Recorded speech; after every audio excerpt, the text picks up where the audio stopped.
রাষ্ট্রীয় যে প্রতিষ্ঠানগুলোর ক্ষতি হয়েছে সেটা আমার বাপের পয়সায় বানানো, শেখ হাসিনার বাপের পয়সায় না, যে তার এই মায়া কান্না আমরা দেখব।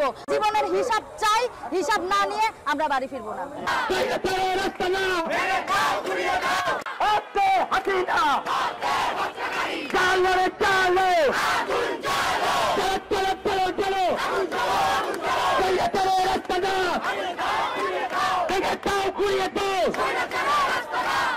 আমার পক্ষে শেখ হাসিনাকে রাষ্ট্র হিসেবে, সরকার হিসেবে আর মানা সম্ভব না। আমি শেখ হাসিনাকে একটা হত্যাকারী, একজন খুনি, স্বৈরাচার, মাফিয়া ছাড়া আর কোনো কিছু মনে করি না। সেই জায়গায় আমার মনে হয় যে রাষ্ট্রের যেই সম্পত্তিগুলোর, যে অ্যাসেটগুলোর, যে প্রতিষ্ঠানগুলোর ক্ষতি দেখিয়ে এই যে সাধারণ মানুষের উপরে নির্বিচারে গুলিটাকে গোপন করার চেষ্টা করা হচ্ছে বা ওইটাকে বড় করে দেখা হচ্ছে, এটা রীতিমতো হাস্যকর। অবশ্যই জীবনের দাম অনেক বেশি।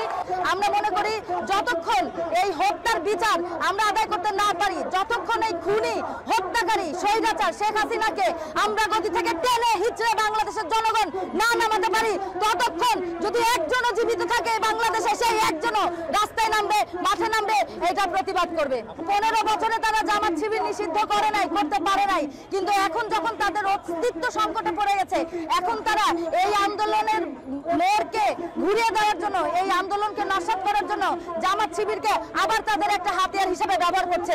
এবং গতকাল রাতে আপনারা সকলে জানেন 14 দলের যে বৈঠক, সেই বৈঠক থেকে তারা জানিয়েছে জামাত শিবির নিষিদ্ধ করতে চায়। আমরা মনে করি যে এইটা একটা প্রিয় ষড়যন্ত্র শেখ হাসিনার, যে এখন জামাত শিবিরকে নিষিদ্ধ ঘোষণা করে তারপরে রাজপথে যতগুলো সাধারণ জনগণ আন্দোলন করবে সবাইকে ওই নিষিদ্ধ জামাত শিবির বলে তাদের উপর দমন পীড়ন চালাবে, আবার একটা হত্যা চালাবে। এই জন্য তারা এই মুহূর্তে জামাত শিবিরকে নিষিদ্ধ করার এই নতুন খেলা, এই পায়তারা, এই ফাঁদ পেতেছে। আমরা এই ফাঁদে পা দিতে চাই না। এবং আমরা বর্তমানে মনে করি যে পুরো এখন বাংলাদেশে যে আন্দোলনটা ফর্ম নিয়েছে সেটার 6 জন সমন্বয়ক অথবা সমন্বয়কদের মধ্যে আর সীমাবদ্ধ নাই। এখন আমরা প্রত্যেকেই সমন্বয়ক, প্রত্যেকেই এই আন্দোলনের সংগঠক, প্রত্যেকেই এই স্বৈরাচার হটাও আন্দোলনের সমন্বয়ক হয়ে উঠেছি।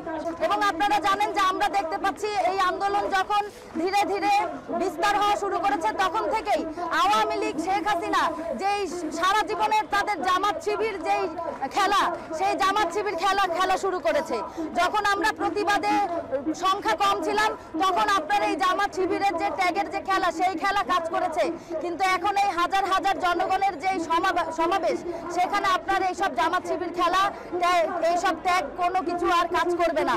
আমরা এটাও দেখতে পাচ্ছি যে গত 15 বছরে নানান রকম যখনই কোনো আন্দোলন হয়েছে, কোনো ন্যায্য ন্যায়সঙ্গত আন্দোলন হয়েছে, সেখানে জামাত শিবিরকে সামনে নিয়ে এসে শেখ হাসিনা এই আন্দোলন দমনের চেষ্টা করেছে। আমরা সকলেই দেখেছি যে সেই 6 সমন্বয়ক থেকে শুরু করে সারা বাংলাদেশে আরো যতজন সংগঠক এবং সমন্বয়ক হিসেবে কাজ করে যাচ্ছে, তাদের উপর গত 7 দিন কি ভয়ঙ্কর নিপীড়ন চলছে। সেই নিপীড়নের মুখে, সমস্ত কিছুর মুখে তারা এই আন্দোলন প্রত্যাহার করতে বাধ্য হয়েছে। আমরা এটাও জানি যে যেই 6 সমন্বয়ককে ডিবি অফিসে তুলে নিয়ে যাওয়া হয়েছে, তাদেরকে হাসপাতাল থেকে তুলে নিয়ে যাওয়া হয়েছে। এবং তারা তখনও কিন্তু এই স্টেটমেন্টেই ছিল যে আমরা এই যে আমাদের যে ভাই বোনেরা মারা গেছে তাদের হত্যার বিচার না নিয়ে ফিরবো না।